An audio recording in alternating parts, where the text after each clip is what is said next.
Halo semuanya, selamat datang di channel Guru Cerdas.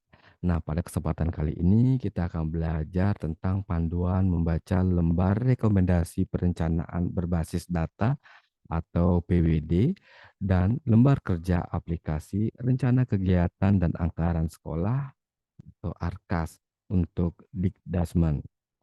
Nah, langkah yang harus sudah kita lakukan yaitu mendownload rapor pendidikan kita masing-masing.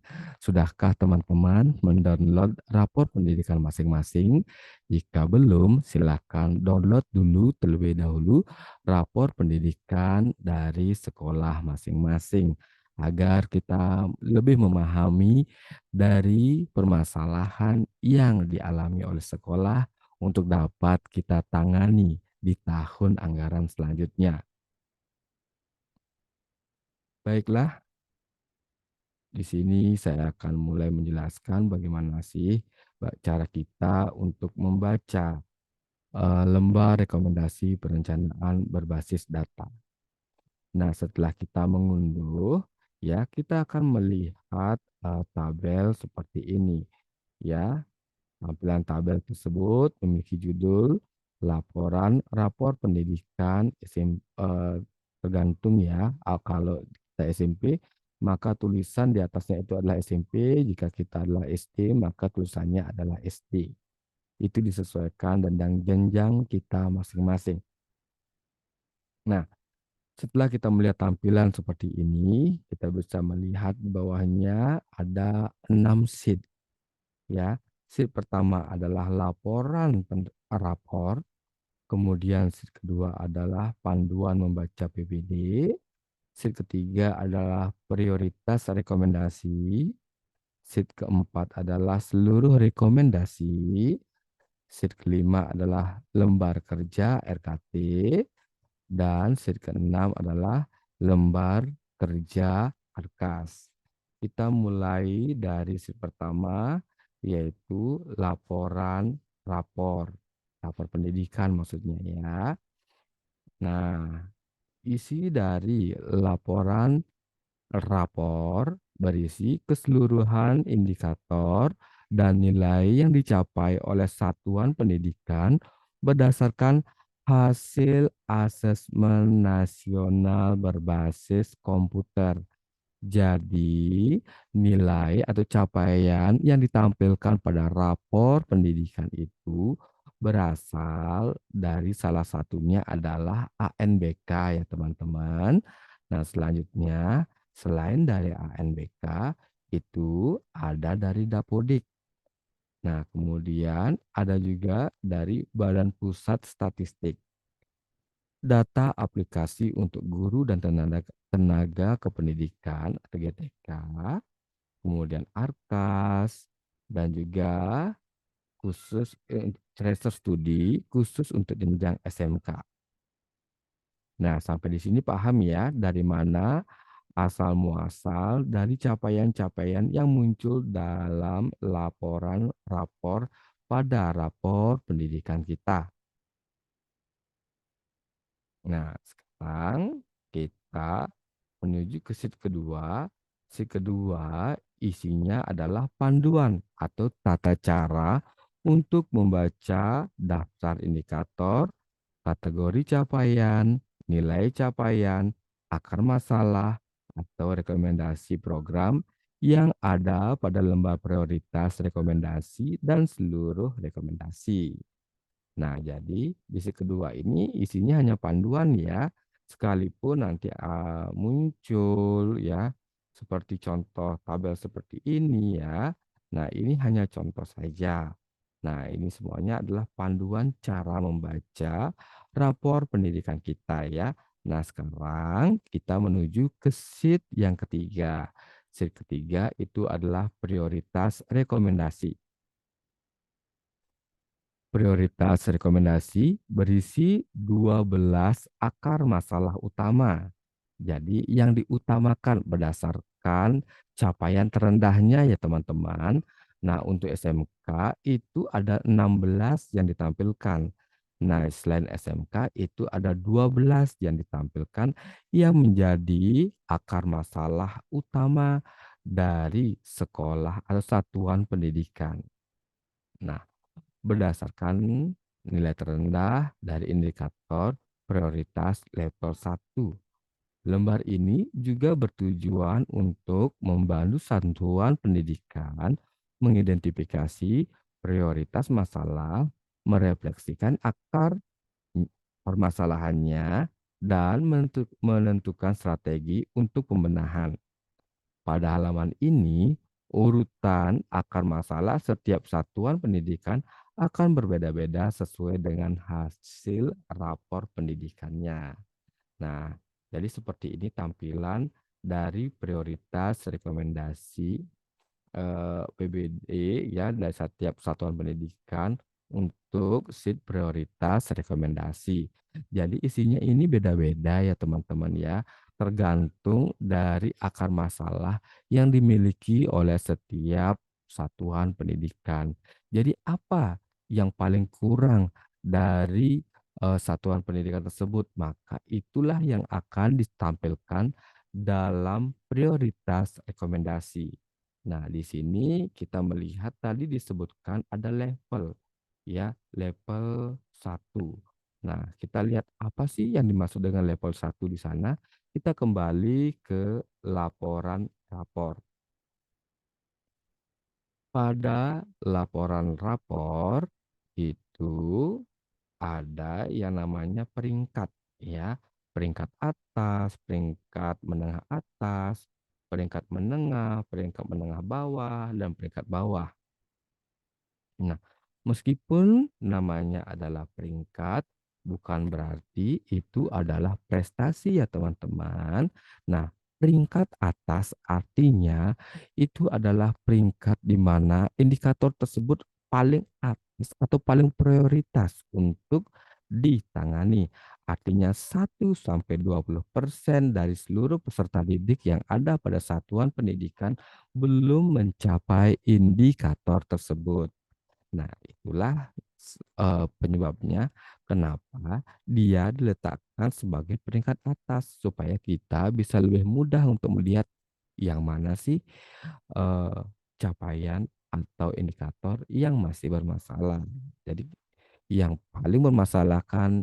paling bermasalah diletakkan paling atas, seperti itu. Nah, kita kembali ya ke sheet ketiga.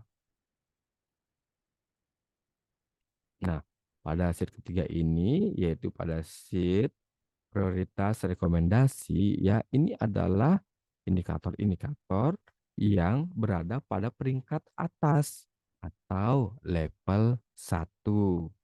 Nah, jadi pertanyaannya, apakah semua indikator yang muncul di prioritas ya, di prioritas rekomendasi ini adalah indikator-indikator pada peringkat atas? Belum tentu, ya. Jadi prioritas rekomendasi ini adalah eh, isi tampilan atau isinya itu indikator yang paling bermasalah di sekolah tersebut. Jadi sekalipun dia berada di peringkat yang di tengah-tengah, jika itu yang paling rendah nilainya di sekolah tersebut, maka dia akan menjadi prioritas. Sehingga tidak ada lagi indikator-indikator bermasalah di setiap satuan pendidikan. Jadi semua indikator yang terendah itu akan muncul di prioritas rekomendasi. Seperti itu ya, teman-teman. Nah, kita sekarang menuju ke sheet keempat, yaitu seluruh rekomendasi. Nah, pada sheet keempat ini berisi seluruh akar masalah yang diurutkan berdasarkan nilai terendah dari masing-masing indikator prioritas level 1. Lembar ini juga bertujuan untuk memberikan gambaran lengkap tentang masalah yang ada di satuan pendidikan. Detail akar masalah serta cara membenahi masalah tersebut di mana daftar ini juga bisa menjadi rekomendasi kegiatan yang tidak ada pada lembar prioritas rekomendasi. Nah, maksudnya begini teman-teman. Nah, pada sheet 4 ini itu akan ditampilkan seluruh masalah yang ada di yang ada di satuan pendidikan tersebut. Pada prioritas hanya ditampilkan 12. Kemudian pada seluruh rekomendasi itu mungkin masalah yang dihadapi oleh sekolah itu tersebut lebih dari 12. Jadi akan muncul di sini. Nah, kenapa kita perlu melihat seluruh rekomendasi selain dari prioritas rekomendasi? Nah, siapa tahu dalam satuan pendidikan tersebut dia memiliki program-program atau memiliki banyak anggaran untuk menjalankan program yang digunakan untuk menuntaskan permasalahan pada prioritas rekomendasi, sehingga semua permasalahan prioritas rekomendasi mereka sudah tercover dan mereka masih mampu untuk meng-cover permasalahan lainnya. Nah, oleh karena itu mereka perlu melihatnya pada seluruh rekomendasi, pada sheet seluruh rekomendasi. Paham ya maksudnya? Jadi intinya jika masalah yang muncul pada prioritas rekomendasi tercover seluruhnya dan masih mampu meng-cover masalah lainnya, maka itu bisa dicari pada seluruh rekomendasi. Nah, di seluruh rekomendasi ini, itu sudah ada akar masalah yang diurutkan dari yang terparah ya, yang terparah itu diletakkan di paling atas, seperti itu. Kita menuju ke sheet selanjutnya, yaitu sheet lembar kerja RKT. Nah, pada sheet kelima itu lembar kerja rencana kerja tahunan yang biasa disebut RKD yang merupakan halaman hasil pembaruan. Nah, berisikan kolom-kolom untuk mencatat identifikasi masalah, akar masalah, program, dan kegiatan yang direncanakan untuk dilakukan tahun mendatang. Pada kolom benahi, kegiatan, penjelasan kegiatan dapat langsung dipindah ke lembar kerja Arkas. Nah, baiklah, maksudnya di sini adalah pada PBD ini, lembar PBD ini, itu terdapat sheet ya, sheet kelima ya yang berisi RKT ya teman-teman. Nah, RKT ini adalah rencana kerja tahunan yang akan dilakukan pada tahun anggaran selanjutnya ya, di mana isinya itu adalah program-program atau kegiatan-kegiatan yang merupakan pemecahan masalah yang muncul pada rapor pendidikan saat ini. Nah, seperti itu. Nah, jadi caranya membuat adalah kita mulai dari identifikasi masalah. Nah, ini diambil dari sheet sebelumnya ya teman-teman, ya, dari prioritas ya. Semuanya di-copy aja, dari kolom identifikasi masalah masukkan ke sini, dari refleksi akar masalah masukkan ke sini, kemudian dari benahi juga masukkan ke sini. Kemudian pada kegiatan ya. Nah, kegiatan ini itu diisi dengan kegiatan yang apa namanya, yang sesuai dengan penanganan pada benahi, tetapi terdapat juga pada markas ya, di Arkas kita. Ya, karena nantinya ini akan dituangkan ke Arkas ya. Jadi kegiatan tersebut hendaknya disesuaikan dengan Arkas kegiatan yang ada di Arkas kita. Seperti itu. Jadi kita bisa memilih eh, kegiatan yang sudah ada di markas. Nah, kita memilih kegiatan yang ada di markas yang kiranya bisa untuk memecahkan permasalahan yang muncul pada rapor pendidikan. Nah, misalnya pada contoh, masalahnya adalah kemampuan literasi. Nah, refleksi akar masalahnya adalah kompetensi membaca teks sastra. Jadi ada masalah di sini. Kemudian untuk membenahi masalah tersebut, itu diperlukan peningkatan kompetensi GTK. Nah, untuk peningkatan kompetensi tersebut, kegiatan yang bisa dilakukan adalah pengembangan diri terkait dengan literasi melalui PMM. Nah, ini bisa kita temukan pada kegiatan pada Arkas kita. Ya, nah siapa tahu ini membutuhkan dana, maka kegiatannya yang lebih rinci ini itu bisa dituangkan dan kalau dia memerlukan dana, kita tulis iya, kalau tidak ya kita tulis tidak, seperti itu teman-teman. Nah, jadi sehingga antara kegiatan yang kita rancang dan arkas yang akan kita buat itu berkaitan, berhubungan ya. Jadi kita tidak kesulitan nanti dalam membuat arkas karena sudah ada eee, rekomendasi-rekomendasi kegiatan yang ditampilkan pada RPT berbasis data ini. Jadi sampai di sini paham ya teman-teman? Nah, jadi seperti itu. Jadi isi dari RKT ini adalah pemecahan masalah ya, kegiatan yang dianggap mampu memecahkan masalah ya, yang muncul pada prioritas atau seluruh, rekomendasi, seperti itu.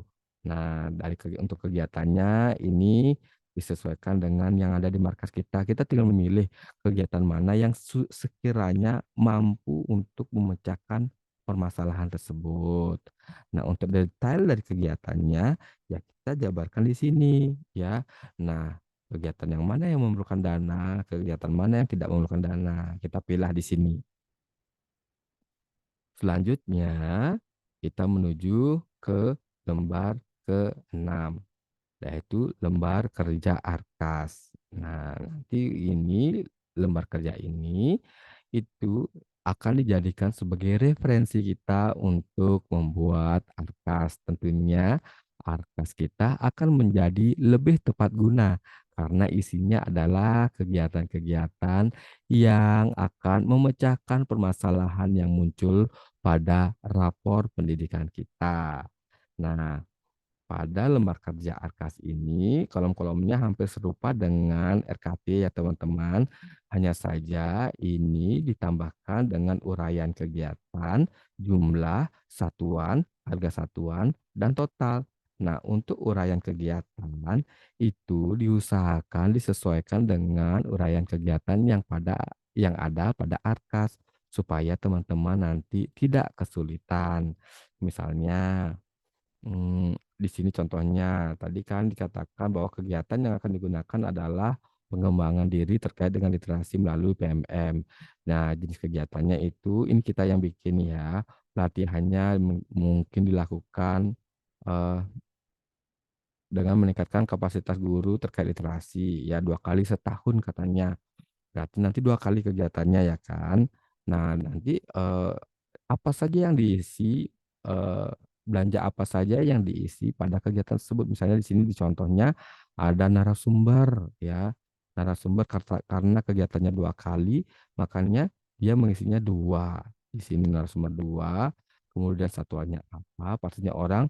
Nah untuk harga satuan, ini disesuaikan dengan harga yang sudah tertera pada markas. Jadi jangan sembarangan ya teman-teman ya. Nah, jadi sesuaikan dulu dengan yang ada pada markas, dicek dari dulu markasnya atau dicek dari dulu arkasnya berapa sih harga maksimal untuk narasumber, jangan sampai kita kelebihan. Seperti itu.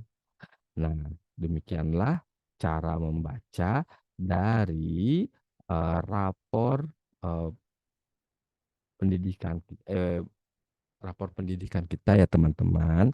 Nah, baiklah, lebih tepatnya cara membaca lembar rekomendasi perencanaan berbasis data seperti itu. Dan ini diunduh dari rapor pendidikan kita ya. Nah, seperti itu mudah-mudahan penjelasan dari saya dapat membantu teman-teman. Terima kasih sudah menonton. Sampai jumpa.